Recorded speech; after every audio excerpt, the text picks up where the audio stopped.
എല്ലാവർക്കും ഇവാസേൻ്റെ ഡിസ് വേൾഡിലേക്ക് സ്വാഗതം. ഇന്ന് ഞാനൊരു സിമ്പിളായിട്ടൊരു കേക്ക് ഉണ്ടാക്കുകയാണ്. അപ്പോൾ ഇതിലേക്ക് ഒരു മുട്ടയാണ് ചേർത്തിരിക്കുന്നത്. ഇതിലേക്ക് പഞ്ചസാര 3/4 കപ്പ് പൊടിച്ച് ചേർക്കുന്നതാണ് കൂടുതൽ നല്ലത്. ഞാനിപ്പോൾ ഇതിൽ പൊടിക്കാതെയാണ് ചേർത്തിട്ടുള്ളത്. നന്നായിട്ട് ബീറ്റ് ചെയ്യാൻ ശ്രദ്ധിക്കുക. പഞ്ചസാര മുഴുവൻ അലിഞ്ഞ് ചേരുന്നത് വരെ നന്നായിട്ട് ബീറ്റ് ചെയ്യണം. അപ്പോൾ നമ്മൾ ഒരു വിസ്ക് വെച്ചിട്ടാണ് ഞാനത് ബീറ്റ് ചെയ്യുന്നത്.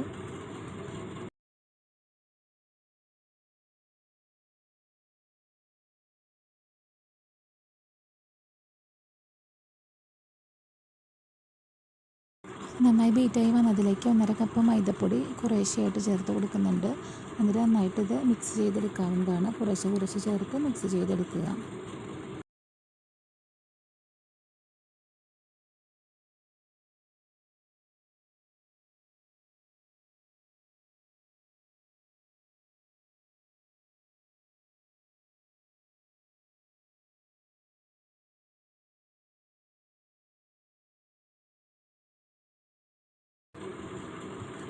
നമുക്കിതിലേക്ക് 1/2 കപ്പ് പാലും കൂടെ ചേർത്ത് ഈ മൈദപ്പൊടി മുഴുവനോടെ മിക്സ് ചെയ്തെടുക്കാവുന്നതാണ്.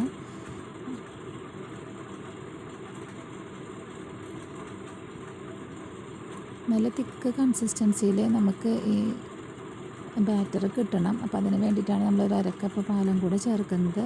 കൂടാതെ ഒരു 1/2 കപ്പ് സൺഫ്ലവർ ഓയിലും ചേർത്ത് കൊടുക്കാവുന്നതാണ്.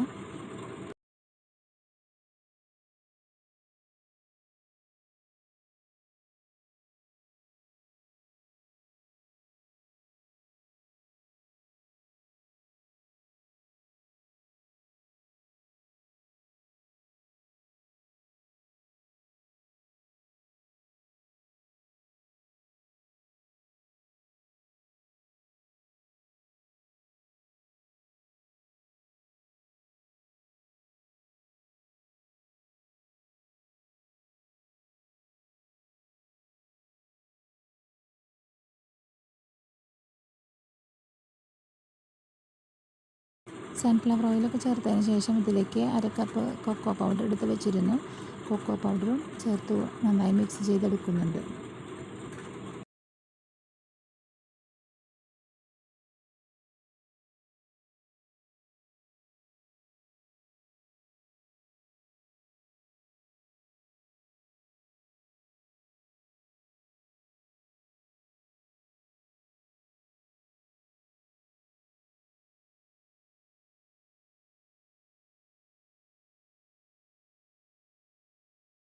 അടുത്തതായിട്ട് ഇതിലേക്ക് നമുക്ക് 1 ടീസ്പൂൺ ബേക്കിംഗ് പൗഡറും 1/4 ടീസ്പൂൺ ബേക്കിംഗ് സോഡയും ചേർത്ത് നന്നായിട്ട് മിക്സാക്കി എടുക്കാം.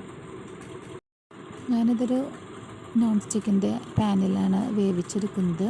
കുറച്ച് ഡെപ്തുള്ള ഒരു പാത്രത്തിലാണ് വേവിക്കുന്നത്. അപ്പോൾ ആ പാത്രം വെക്കുന്നതിന് മുന്നേ തന്നെ നമുക്കൊരു ദോശത്തവ താഴെ വെച്ച് നന്നായിട്ട് ചൂടാക്കുക. അത് ദോശത്തവ ചൂടാക്കുക. അതിൻ്റെ മീതെ ഈ കേക്കിൻ്റെ ബാറ്റർ ഒഴിക്കുന്ന പാത്രം, അതിൽ നമുക്കൊരു ബട്ടർ പേപ്പർ വെച്ച് എണ്ണയൊക്കെ തൂവി കൊടുത്ത് അതിലേക്ക് ഈ ബാറ്റർ ഒഴിച്ച് കൊടുത്തിട്ട് ടാപ്പ് ചെയ്തെടുക്കണം. വല്ല ബബിൾസ് വല്ലതൊക്കെ ഉണ്ടെങ്കിൽ പോകാനായിട്ട്. പിന്നെ അതിന് നമ്മൾ അടച്ച് വെച്ചിട്ട് മീഡിയം ഫ്ലെയിമിൽ ഒരു 35-40 മിനിറ്റോളം വേവിച്ചെടുക്കേണ്ടതാണ്. ഇടയ്ക്ക് വെച്ചൊന്നും തുറക്കരുത്. തുറന്നു കഴിഞ്ഞാൽ കേക്ക് കുഴിഞ്ഞു പോകാനുള്ള സാധ്യതയൊക്കെ ഉണ്ട്. അതുകൊണ്ട് മീഡിയം ഫ്ലെയിമിലിട്ടിട്ട് അടച്ചു വെച്ച് ഒരു 40-45 മിനിറ്റോളം വേവിച്ചെടുക്കുക.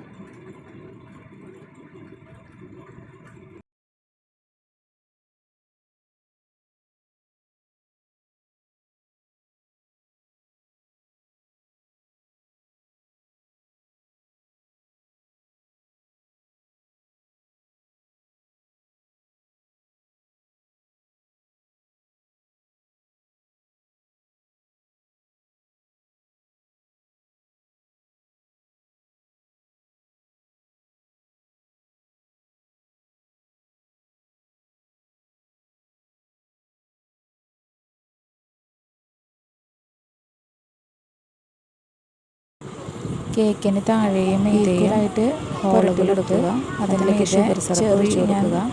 അതിന് മീതേക്ക് ചോക്ലേറ്റ് സിറപ്പ് ഉണ്ടാക്കിയിട്ട് അതുപോലെ നമുക്ക് ഡെക്കറേറ്റ് ചെയ്യാം. എല്ലാ സൈഡിലും കേക്ക് ഉണ്ടാക്കിയിട്ടുണ്ട്. എല്ലാവരും വീട്ടിൽ ട്രൈ ചെയ്ത് നോക്കണം. ചാനൽ സബ്സ്ക്രൈബ് ചെയ്യാൻ മറക്കരുത്. Thank you.